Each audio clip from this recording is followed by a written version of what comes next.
everybody, welcome back to my YouTube channel. I'm so excited for this video. So if you're new here, my name is AbiJahh. If you're not, then welcome back. Thanks for tuning in with me once again. Today I'll be doing a video based on a poll that I took on Instagram this past week. I asked whether or not you guys wanted me to do a video on how to start a business or how to never pay full price for anything, and the majority voted for how to start a business. So I'll be going over that with you guys today. If you don't know already, I'm a makeup artist, and through that business I had started a lash line as well, which I'm not really doing right now.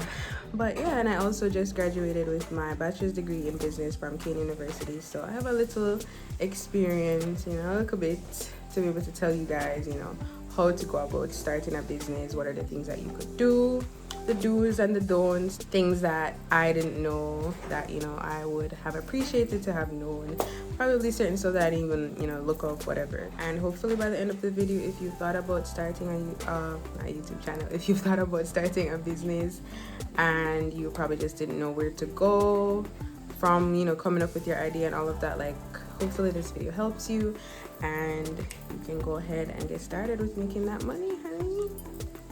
So I just like to give two disclaimers. If you see me looking down, that's because I'm looking at a phone that I typed in the information in, just to ensure that I'm actually following my script that I wanted to go with.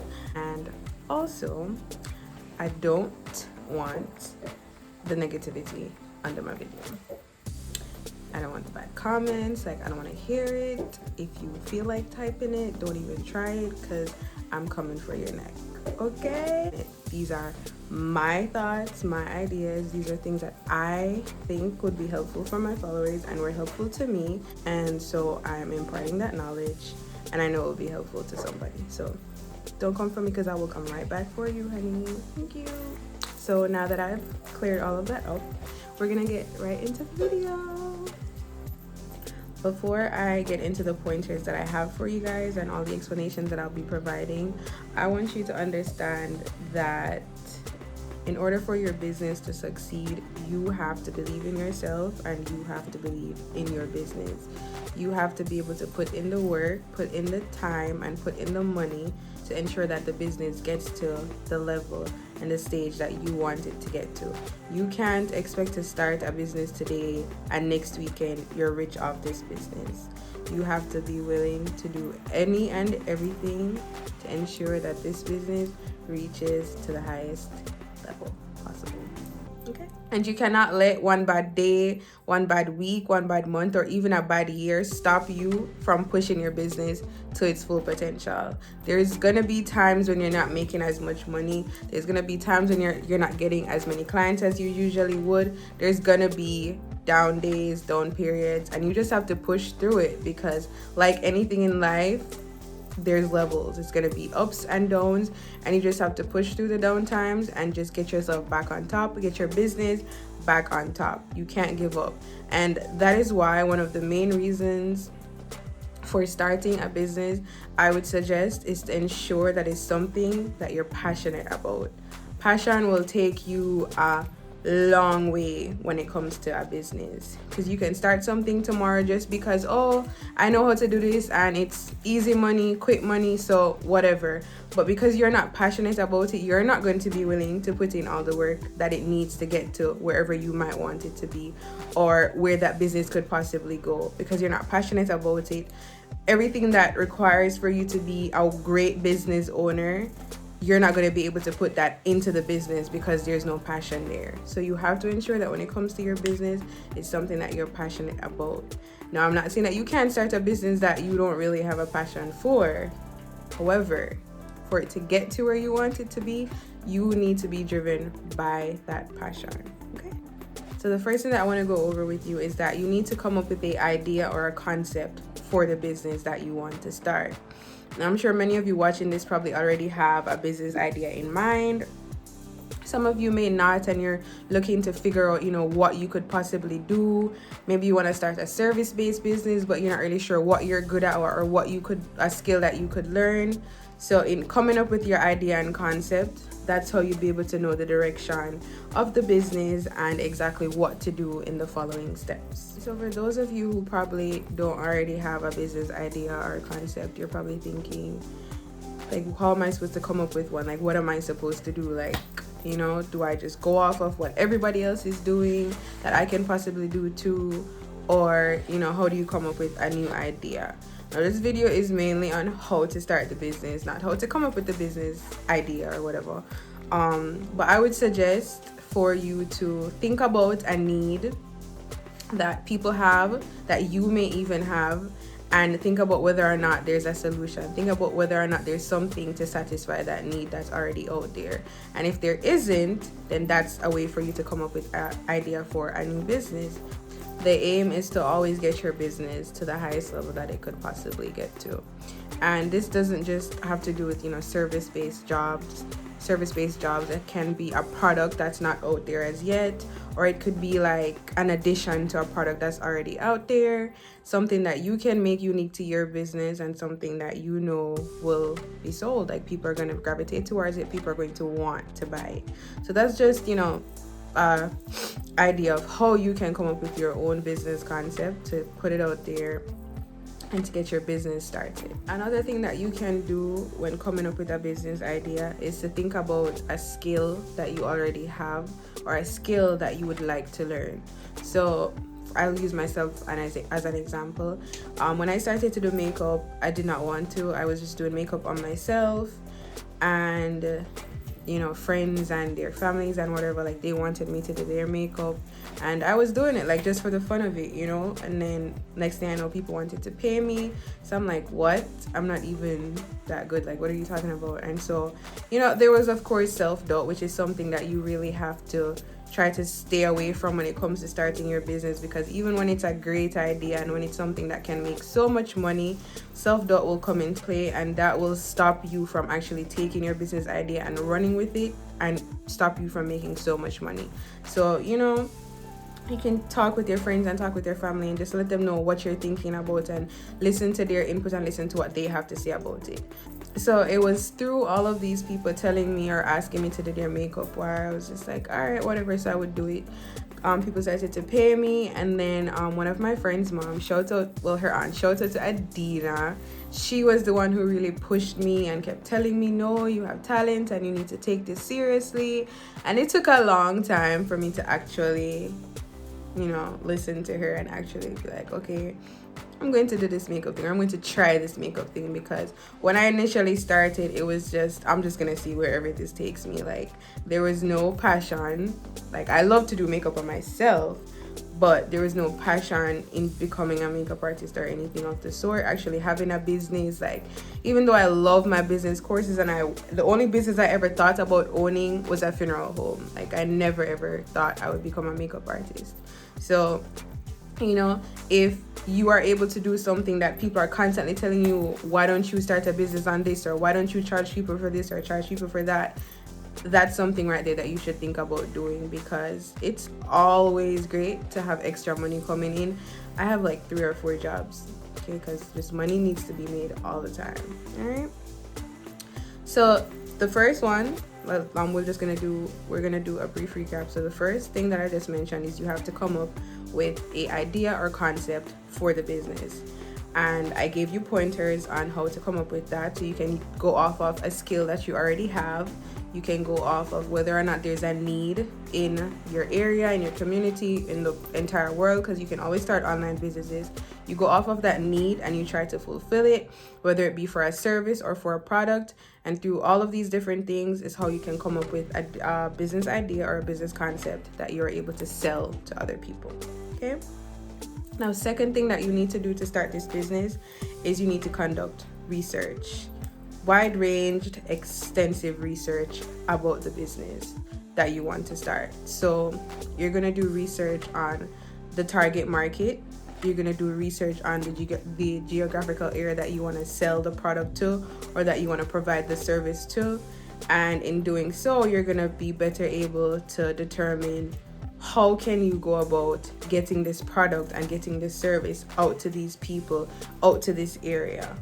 No, your target market is literally just who's going to be buying your product, who's going to be paying you for your services.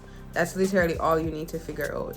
So for me, with my makeup business, my clients are right now 100% women. I've never had a man book with me, so 100% women. A broad target market for me is literally just women. Now, what makes it a more specific market for me is my geographical area. Because it's a service that I offer, then majority of my clients are going to be in the area that I am located in, which is New Jersey. Now, when I first started, I was the one going to most of my clients. Now, because of the amount of clients that I have and just the amount of products and everything, like, it's really hard for me to pack everything up each time I have a client and move around to all of them. Like, it's almost close to impossible for me to be able to do that every single day. So now most of my clients come to me. When I have like wedding bookings, I'll pack everything, of course, and travel to them. For large groups, I'll travel to them, but for the most part, everyone comes to me and I provide the service to them and they go their merry way. So after analyzing my target market from being just women to women in New Jersey, you also need to understand that there are times when when you're a service-based business, you'll have clients that are from other states, even other countries. I've had people who come to, not New Jersey, but to New York from Bahamas and from all other states, and they book with me and I'll travel to them or they travel to me. So even though you're in that one specific place, you'll have clients who see your work and will come to you from all different places, all different walks of life. So all of this is dependent on the business that you're offering. So if you're a product-based business and you're online, which of course that's the wave now for businesses, being online, you're able to sell your product all over the world. Like, you literally, your target market is so wide, and the only thing that you really have to spend time doing is marketing your product out to the target market that you have. So you do advertisements, you do social media posts, all of that, have people share. That's where you're going to actually get your business to get all over the world once you're online. So before we move on to the next point, I just want to remind you guys of what we've spoken about so far. First, you need to come up with an idea or concept for the business, and through doing that, you're going to identify a need, aim to fulfill this need. If you have a skill that you can already do, if you have one that you'd like to learn, a product that you'd like to sell, that's how you come up with your idea and your concept. Then you need to do research on that idea and concept. You need to figure out who you're going to sell that product to, who you're going to offer that service to, whether it's going to be online or in a specific place. That's what all of that's going to happen when you do your research. Now, the third thing that we're going to get into is the product and the tools needed if you're offering a service. And the reason why I separated this from research is because, yes, it is research that you're going to be doing on these things, but I just feel like they need to be in a class all on their own, because this is what you're really going to use to offer your service, and these are the products that you're going to be offering to your clients and to any and everyone who orders from you and from your business. So when it comes to products, we'll start with that. So you're offering a product, for example, hair, since that's so popular, hair or lashes, since that's like, one of the most popular businesses that's out there right now that, like, everyone is trying to get into, because it's not that expensive to start up. And it sells because women love hair, we love lashes. I don't have my wig on right now because it's another story. So your product, you cannot start your business without having tested your products yourself. I don't care what anybody wants to say. There's no way that you can just trust that wherever you're getting your products from, so if you're buying from a wholesale, from a vendor, wherever you're getting the product, you can't just trust that once they send you that product, you can then just sell that to your customers.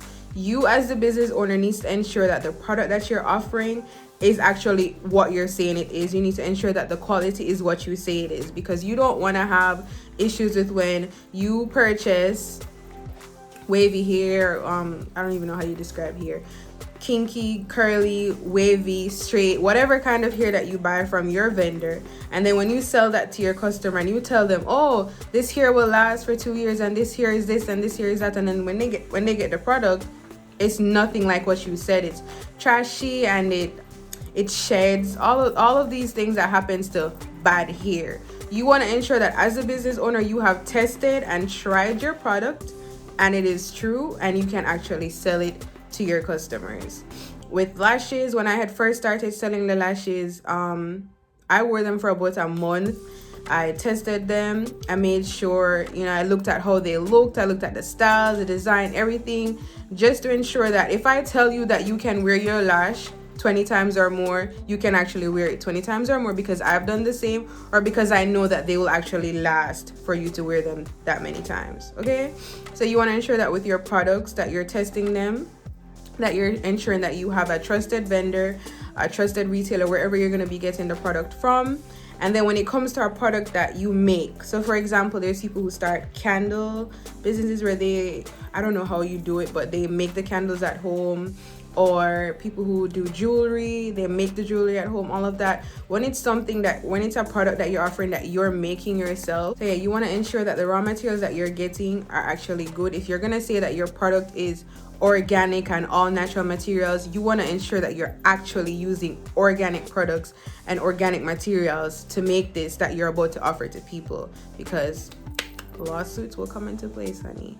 Especially when you're doing like skincare and stuff like that, you want to ensure that your product is what you say it is. Okay, so that's another thing that's very important about doing your product research and your product analysis, to ensure that once you begin to offer that to your customers, they're going to be satisfied and they can say, oh, yep, she said the product is this and da da da da, and that's exactly what it is, or hopefully as similar as possible.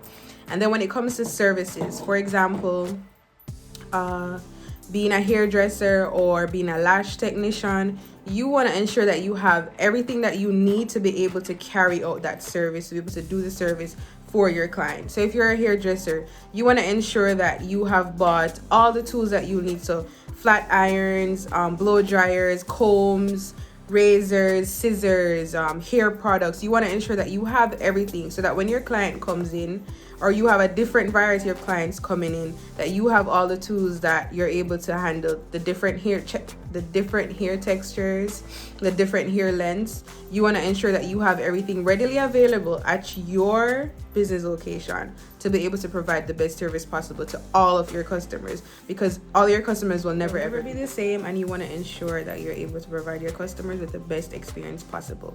Now, the last thing that I want to talk about as far as products and the tools that you need for your service is practicing. Let's say you decide that you are going to be a lash technician.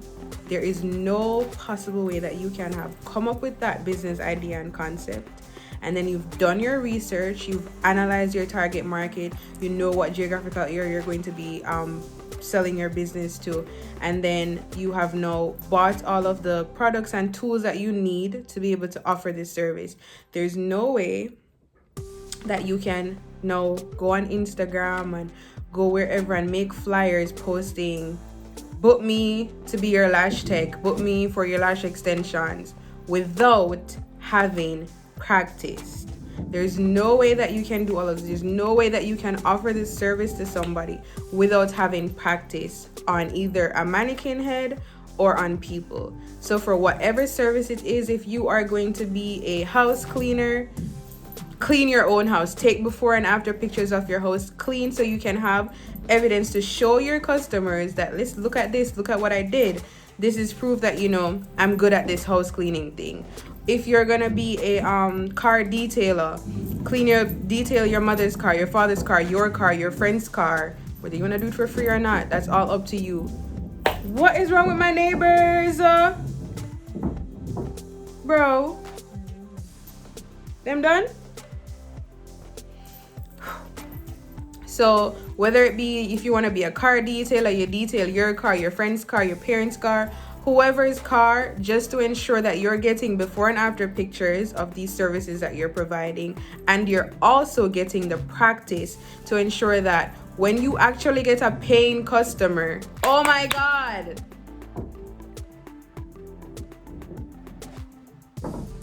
Bro, I'm tired of them people upstairs. To ensure that when you actually get a paying customer, they know what kind of service they'll be getting because they've seen the proof from the pictures, and you know exactly what to do because you have the practice from previous services that you have done. Okay, so now we're going to move on to really the last thing that we're going to discuss, like the last main point, and then I'm just going to touch on a few additional things that you need to know about starting a business. So the last thing is, of course, the money. So whether you have a job already or not, I'd imagine that you would know it is almost impossible to start a business without having to spend some kind of money to put into that business. Even if you're just going to be doing hair, you have to buy combs, you have to buy little things that you're going to need, like whatever kind of business it is, large or small base, you're going to need to put money into it. So if you already have a job, you need to figure out how much you can put aside to save up towards that business. If you have, you know, other side hustles that you're already doing that's not your own business, like you need to just figure out how you're able to just move your money around to ensure that you're able to put away some money that will go towards funding your own dreams of having your own business, so that you don't have to continue working for the man the rest of your life. Now, as your business grows, you'll realize that you'll need to spend more money on your business. So for example, when I first started doing makeup, I didn't have a lot of products. I had just like this little clear box, like maybe about this big and this wide, that I had all my products in. Literally, I barely had any products. And now a year and a month later, and I have an outrageous collection of makeup products that I am so proud of how far I've come. And I have spent so much money on them. Not as much as most people would, because like my other video will tell you guys, I never pay full price for anything. So all of my products, even the really expensive one, I've gotten on discounts and on sales and much cheaper prices than you would actually pay for that same product if you were to buy it, you know, without a sale or without any of those discounts.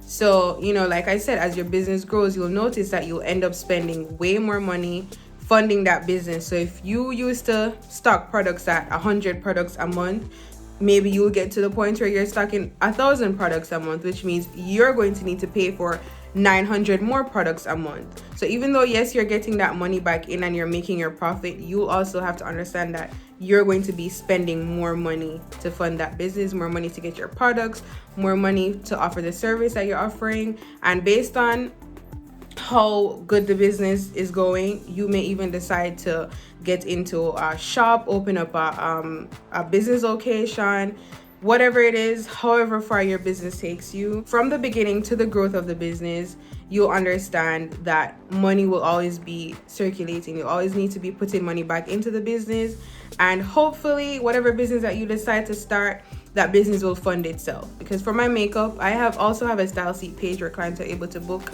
and I pay $35 a month, and I never have to worry about that coming out of my own pocket, because my makeup, like doing clients, pays for that. I buy products all the time for my clients. The money that I get from doing the clients goes right back into that to buy the products for them. And then, you know, based on however many products I'll buy for, say, 1 month or 2 months, that will last me, and then I'll make profit on everything else that I make after I've made the money specifically that would go towards the products. Okay, now we'll just recap a little bit. First thing that you need to do is to come up with your idea and concept for your business. Secondly, I can't count. Secondly, do the research on that idea and concept, as well as the market that you're going to be selling to. Do the research on your products and your tools needed if you're offering a service, or the products that you're going to be selling. And fourthly, the money needed to fund the business. Additionally, I want to talk about the shipping and packaging of products when it's a product-based business, because that's something that I really didn't have like much experience in when I started doing lashes, and I just I did the, you know, testing of the lashes, and I got the lashes and I got them in stock and I got the labeling and everything. And then I was like, oh snap, when people actually order, I'm gonna need to actually package them, label the packages, go to the post office, all of that. So when you're whether you're online based or you're gonna be able to drop your product to your customers, or they're gonna be able to come pick up from you, you want to ensure that you're not just handing the product to them, or you're not just you can't just ship the product to them without it being in proper packaging.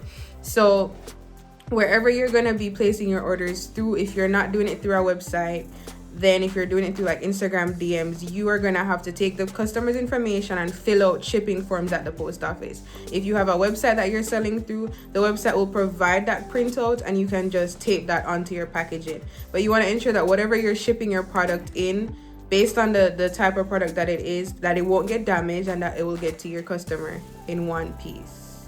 So I really wanted to show you guys like my full packaging for my lashes when I would sell them.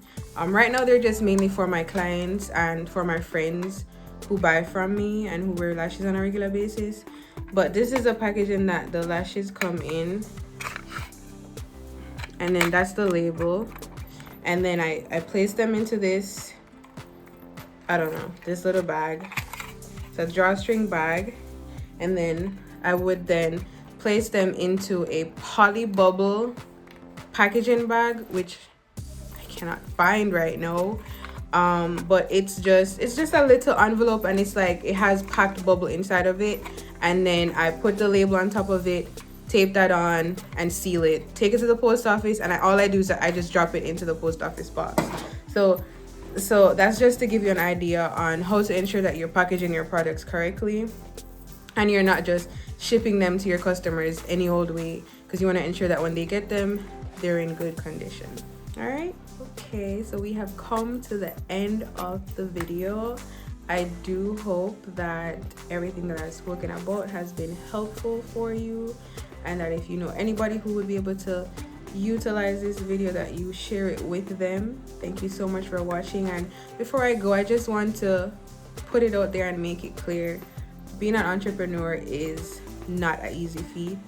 Yes, it's great to say, oh, I have my own business and I don't work for anybody but myself. That's all wonderful, but you have to remember that there's a lot that comes with being an entrepreneur. It's a lot that comes with dealing with clients. It's a lot that comes with selling products to people. There's times when UPS won't deliver your products and clients are going to be mad at you.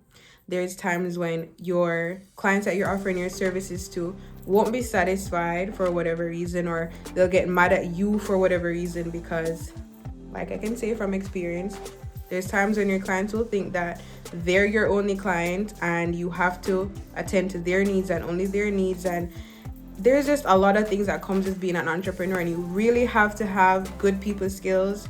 You have to know how to be professional. You have to know how to deal with people, because at the end of the day, you're the face of your business. You're representing your business all the time, and no matter what people do, you have to try your best not to get them to pull you out of character, and that you stay professional and stay gracious, because the best revenge is your paper, like Beyonce said. Thank you so much for watching my video, guys.